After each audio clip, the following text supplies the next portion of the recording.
చిన్న సంఘటన జరిగినా వైరల్ చేస్తున్నారని AP deputy CM Pawan Kalyan అన్నారు. పిఠాపురంలో కాకి ఈక పడినా ఏదో జరిగిందని ప్రచారం చేస్తున్నారని అసహనం వ్యక్తం చేశారు. అవాస్తవాలను వైరల్ చేయడం మానుకోవాలని హితవు పలికారు. పిఠాపురంలో నిర్వహించిన పేరికాపుర సంక్రాంతి మహోత్సవాల కార్యక్రమంలో ఆయన మాట్లాడారు. పిఠాపురం సంక్రాంతి ఉత్సవాలకు చిరునామా కావాలి. ఈ పండుగ అన్ని మతాలు జరుపుకునే స్థాయికి ఎదగాలి. తెలంగాణకు ఆంధ్ర ప్రాంత ప్రజల ప్రేమను తీసుకెళ్లాలి. అక్కడి సోదరీమణులను సంక్రాంతికి ఆహ్వానించి వారికి గోదావరి జలాల ఆతిథ్యాన్ని రుచి చూపాలి. సంక్రాంతి అంటే కోడి పందాలు, జూదాలు మాత్రమే కాదు. ఈ సరదాలను నేను కాదనడం లేదు. చేసేవాళ్లు చేసుకోండి, కానీ వాటికే పరిమితం కాకూడదని అన్నారు. పండుగ చూస్తామంటే ఏం మాట్లాడాలనుకుంటామంటే ఓ పిడికిడు గింజలు పండించడం చాలా కష్టమైన పని. అదే పిడికిడికి ఒక చేతికొచ్చిన పంటని నేల రాసేయడం చాలా తేలిక. ఒక అలయన్స్ని నిర్మించడం చాలా కష్టం. అందరినీ ఏకతాటిపైన తీసుకురావడం చాలా కష్టం. కేంద్ర నాయకత్వం దగ్గర నుంచి రాష్ట్ర నాయకత్వం ఎంత కష్టపడి పట్టుకెళ్తుంటే దాన్ని చెడగొట్టడం చాలా తేలిక, చాలా తేలిక.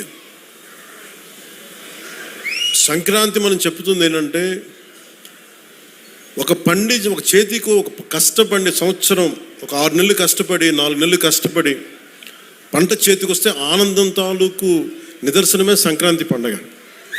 మనకి ధాన్యం వచ్చింది, ధాన్యం అమ్మగా డబ్బులు వచ్చినాయి. ఈ రోజున మన హరిదాసులు కానీ ఇంతమంది జానపద కళాకారులకు కానీ మనం ఎందుకు ఇస్తాము ఇవన్నీ అంటే మా దగ్గర అబండెన్స్ ఉంది. మాకు ఒక 10 బస్తాలు పంట ఉంటే మేము 2 బస్తాలు పంచుతామని చెప్పడానికి. అది సంక్రాంతి తాలూకు నిదర్శనం.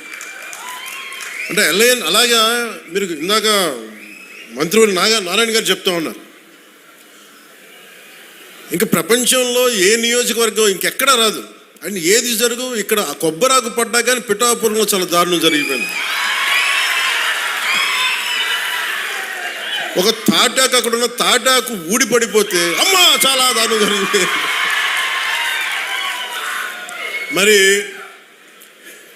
గత ప్రభుత్వ నాయకులను అడగండి, వాళ్ళ నియోజకవర్గం అసలు న్యూస్ ఉంటుందా, ఏం జరుగుతుందో కూడా తెలియదు మీకు. పిఠాపురంలో చిన్న చెట్టు మీద వాళ్ళున్న పక్షి ఈక పడినా కానీ అయ్యా బాబోయ్ పక్షి పడి అంటే ఇది ఎవరిస్తున్నారు మీకు బలం? ఎవరిస్తున్నారు? మీరిస్తున్నారు. చెడు వార్తలకి మీరిస్తున్నారు బలం. కనిపిస్తానో మెత్తగా కనిపిస్తానో నాకు తెలియదు, కానీ నా గట్టిదనం వాళ్ళకి తెలియదు. అంటే మీరు మొండి పట్టు పడితే మీరు గొడవ పెట్టుకోవాలనుకుంటే నేను సంసిద్ధంగా ఉన్నాను, ఎప్పుడైనా గొడవ పెట్టుకోను.